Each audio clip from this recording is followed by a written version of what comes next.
নমস্কার, এক নজরে 25-এ আপনাদের প্রত্যেককে স্বাগত। আপনাদের সাথে এই মুহূর্তে আমি রয়েছি শতাব্দী। বিস্তারিত সংবাদে চোখ রাখবো। এই মুহূর্তে যে খবর রয়েছে যে রাজ্যে বিনিয়োগকারীরা আসতে চাইছেন, তবে বিনিয়োগকারীদের এবার মৌ স্বাক্ষর চুক্তি হয়েছে এবং বিনিয়োগকারীদের নিয়ে প্রায় ১,৮৬১.51 কোটি টাকার 14টি মৌ স্বাক্ষর ইতিমধ্যেই শুরু হয়েছে। তার মধ্যে 6টির বাস্তবায়ন শুরু হয়ে গেছে, জানিয়েছেন শিল্প এবং বাণিজ্য মন্ত্রী শান্তনা চাকমা। গোটা বিষয়টির উপর নজর রাখতে এবং বিনিয়োগকারীদের সাথে যোগাযোগ রাখতে তৈরি হয়েছে investment promotion agency of Tripura. এই কমিটির সভাপতিত্ব করবেন মুখ্যমন্ত্রী মানিক সাহা।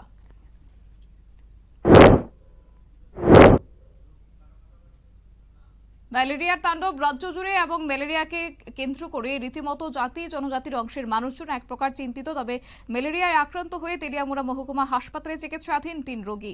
পাশাপাশি 18মুড়া এডিসি ভিলেজের বিভিন্ন এলাকায় ম্যালেরিয়া সহ বিভিন্ন জলবাহিত রোগ থাবা বসাতে শুরু করেছে। নোনাছড়া এডিসি ভিলেজের প্রজা বাহাদুর মলসুম পাড়ায় 10 থেকে 12 জন ম্যালেরিয়া আক্রান্ত হয়েছেন বলে সূত্রের খবর।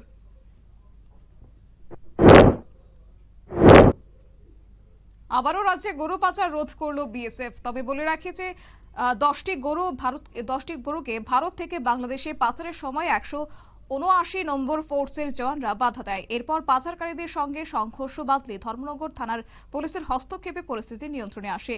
এদিন একটি বোলেরো গাড়ি, একটি বাইক এবং ছোট বড় মিলিয়ে মোট 10টি গরু সহ 2 পাচারকারীকেও আটক করেছে পুলিশ।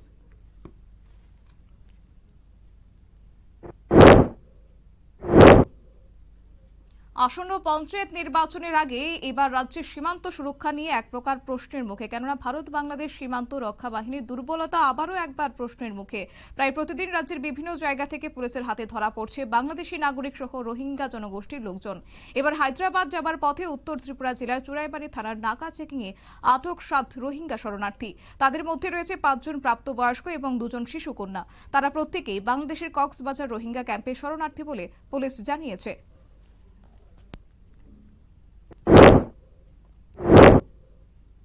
আসন্ন পঞ্চায়েত নির্বাচন উপলক্ষে এবার রাজ্যের দলীয় বিধায়ক এবং রাজ্য নেতৃত্বদের নিয়ে আগরতলা ভগৎ সিং যুব হোস্টেলে গুরুত্বপূর্ণ বৈঠক সারলেন রাজ্যের মুখ্যমন্ত্রী মানিক সাহা। সূত্রের খবর, অসমাপ্ত কাজ শেষ করা এবং যেখানে যেখানে গলদ রয়েছে তা খুঁজে বের করা কাজ নির্দেশ দেন মুখ্যমন্ত্রী মানিক সাহা।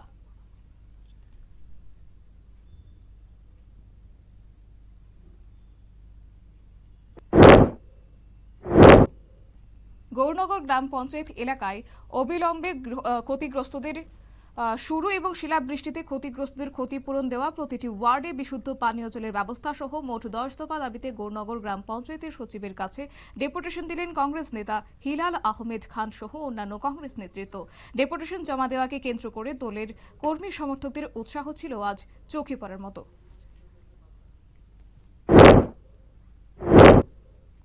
সরকারি জায়গা এবং নতুন রাস্তা নির্মাণ করা অজুহাতে বুলডোজার দিয়ে গুড়িয়ে দেওয়া হলো নেপাল সরকার নামের এক ব্যক্তির বাড়ি।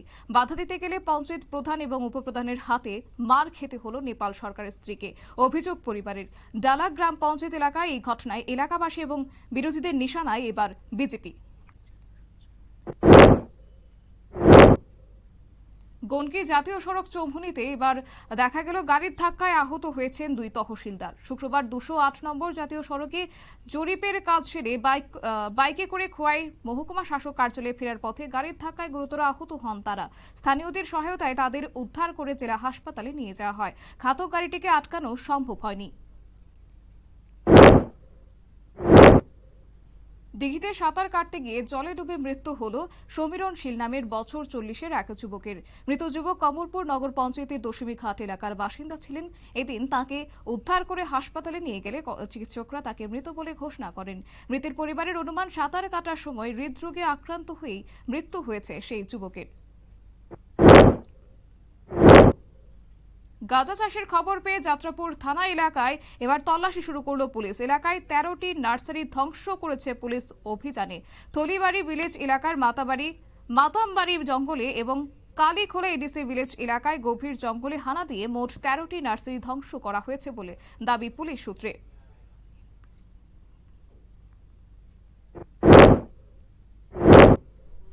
নেট পিজি পরীক্ষায় এবার নতুন তারিখ ঘোষণা করলো এনবিইএমএস। আগামী 11ই আগস্ট পরীক্ষার নতুন দিন এবং এবার দুটি শিফটে পরীক্ষা হবে। কাট অফ ডেট হিসেবে 15ই আগস্ট ধার্য করা হয়েছে। প্রশ্নপত্র ফাঁস রুখতে ইতিমধ্যেই কড়া ব্যবস্থা নেওয়ার আশ্বাস দিয়েছে কেন্দ্রীয় সরকার। সেই মতো পরীক্ষার 2 ঘন্টা আগে প্রশ্নপত্র তৈরি করা হবে বলে সূত্রের খবর।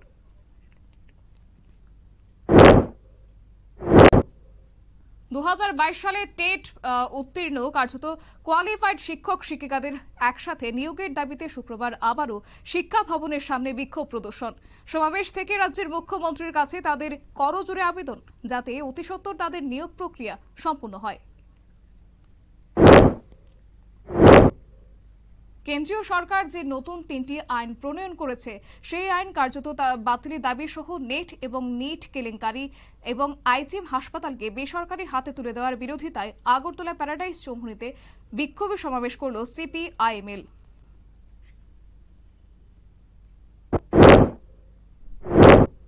শিক্ষক বদলির প্রতিবাদে আবারও স্কুল পড়ুয়াদের রাস্তা অবরোধ এবং ঘটনা উত্তর ত্রিপুরায় ধর্মনগর মহকুমার অন্তর্গত বাঘন উচ্চ মাধ্যমিক বিদ্যালয়ে। জানা গেছে, ওই বিদ্যালয়ে বাংলা বিভাগের শিক্ষিকা মধুমিতা রাউতকে শিক্ষা দপ্তর থেকে ধর্মনগরের রাধাপুর উচ্চ মাধ্যমিক বিদ্যালয়ে বদলির প্রতিবাদে শুক্রবার সকাল 10:30 থেকে স্কুলের সামনে তারা রাস্তা অবরোধ করেন। তড়িঘড়ি কদম তোলার ভিডিও হিমাংশু দেবনাথ ঘটনাস্থলে এসে পড়ুয়াদের সাথে কথা বলে অবরোধ তোলার ব্যবস্থা করেন।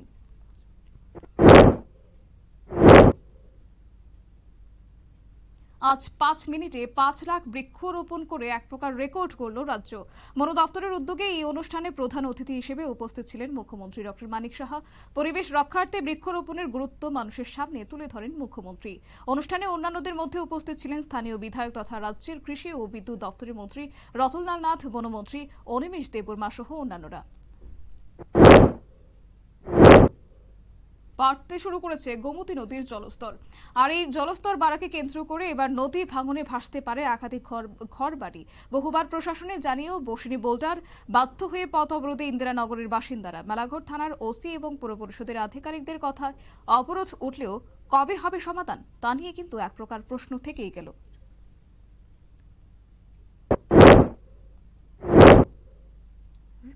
রাজ্যের বর্তমান যুব সমাজকে নেশামুক্ত করতে এবং কর্মসংস্থানের দাবি সহ 5টি জরুরি এবং গুরুত্বপূর্ণ বিষয় নিয়ে ডিওয়াইএফআই এর সদর বিভাগীয় কমিটির উদ্যোগে প্রতিবাদ মিছিল। আসন্ন পঞ্চায়েত নির্বাচনের আগে যুব সংগঠনের এই মিছিলকে ঘিরে উৎসাহ ছিল আজ চোখে পড়ার মতো।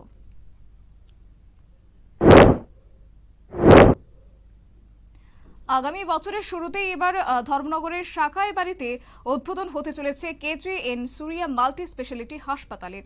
তবে যা রাজ্যের স্বাস্থ্য ব্যবস্থাকে আরো উন্নত করবে বলে এক প্রকার কিন্তু সংশ্লিষ্ট মহলের অভিমত। সঙ্গে খরচও থাকবে আম আদমির সাধ্য মতো।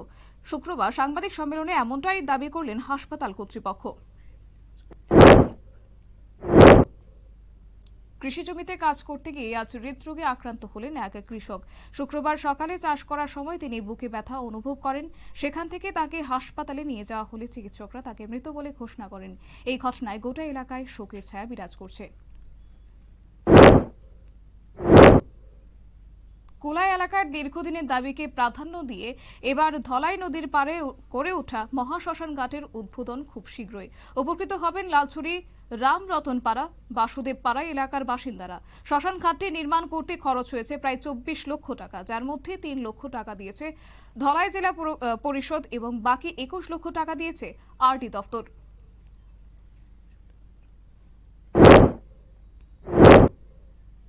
সারদা মামলায় অভিযুক্ত প্রাক্তন কেন্দ্রীয় অর্থমন্ত্রী পি চিদম্বরমের স্ত্রী নলিনী শুক্রবার তার বিরুদ্ধে চার্জশিট দিল এনফোর্সমেন্ট ডিরেক্টর। প্রায় 65 পাতার চার্জশিটে নলিনীর বিরুদ্ধে সারদা মামলায় মূল অভিযুক্ত সুদীপ্ত সেনের থেকে 1.5 কোটি টাকা নেওয়ার অভিযোগ করেছে কেন্দ্রীয় তদন্তকারী সংস্থা।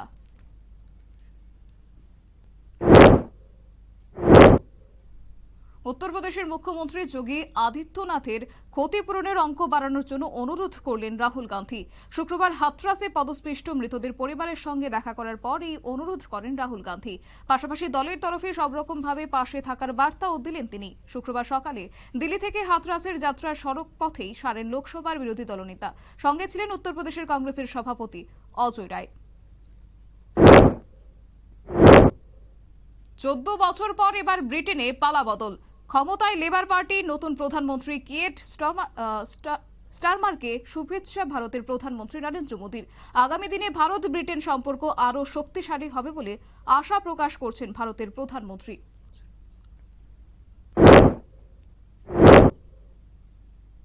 এই বছর ভারতের ইসকনের শোভাযাত্রা শুরু হবে পূর্বাশা প্রাঙ্গণ থেকে।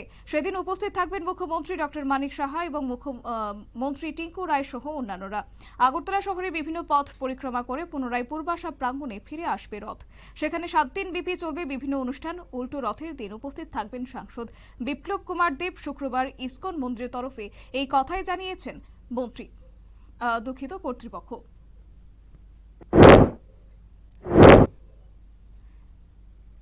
মেসির পেনাল্টি মিসের পরেও এবার দেখা গেল কোপার সেমিফাইনালে আর্জেন্টিনা ট্রাইবেকারে ইকুয়েডরকে 4-2 গোলে হারিয়ে জয় আর্জেন্টিনার। ত্রাতা সেই মার্টিনেজ।